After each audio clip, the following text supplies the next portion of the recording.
مدینے شہر کی بات ہے کہ ایک مرتبہ ایک عورت نے نبی صلی اللہ علیہ وسلم کی دعوت کی تو اللہ کے نبی دعوت کو قبول فرما لیا کرتے تھے، چاہے امیر ہوتا چاہے غریب ہوتا۔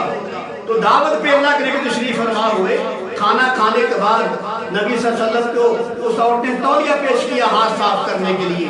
میرے اور آپ کے آقا حضرت محمد رسول اللہ صلی اللہ علیہ وسلم نے وہ تولیے کے ساتھ اپنے ہاتھ مبارک صاف کیے، پھر وہ تولیہ واپس کر دیا۔ نبی صلی اللہ علیہ وسلم دعوت کھانے کے بعد اپنے گھر میں تشریف فرما ہوئے، وہ عورت نے تولیہ بڑا سنبھال کر رکھا کہ اس تولیے کے ساتھ میرے آقا نے ہاتھ صاف کیے، یہ بڑا بابرکت تولیہ بن گیا۔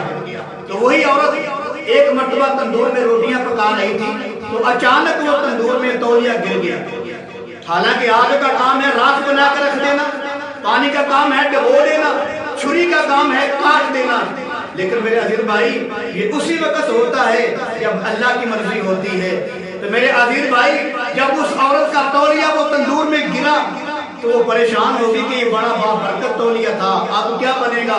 جب اس نے تولیے کو باہر نکالا تو میرے عزیز بھائی تولیے کی میل تو جل چکی تھی لیکن تولیہ پہلے سے بھی صاف ہو چکا تھا۔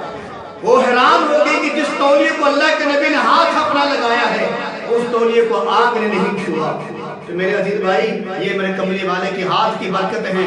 میں پہلے بھی آپ حضرات سے گزارش کر رہا ہوں، میرے کملی والے کے ہاتھ کی برکتیں، میرے کملی والے کی پاؤں کی برکتیں، میرے کملی والے کے لعاب دہن کی برکتیں، میرے کملی والے کی چہرے کی برکتیں انشاءاللہ جب تک زندگی رہی میں آپ حضرات کے سامنے، آپ جیسے دوستوں کے سامنے، آپ جیسے بزرگوں کے سامنے اپنے کملی والے کی برکتوں کو بیان کرتا رہوں۔